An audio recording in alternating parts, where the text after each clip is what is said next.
So, yun guys. Magtatatong si Sili. So, ito yung papatato niya guys. Ayan. Yung mukha ko nasa gitna.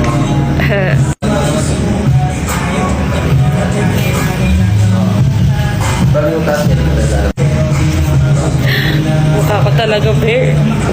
So, yun guys. Ang tagal natapos ng tattoo niya. Di pa din tapos. Kaya nakatulog ako. Tapos, tumain muna ako. Yan guys. Ginagawa na. So, dahil wala akong magawa, maglalaro na lang ako. So, ang tagal niya pa matapos, guys. Kaya maglalaro na lang muna ako ng Eggy Party. Maglalaro. Ang ganda nito, guys. Nakaka-enjoy talaga sa laruin. Tsaka pwede nyo din kaming makasama maglaro dito. Kaya nasa link, nasa bio yung link guys. I-download nyo na, i-click nyo yung link. I-click nyo yung link na nasa bio ni Mama at i-download nyo na para makasama namin kayo maglaro.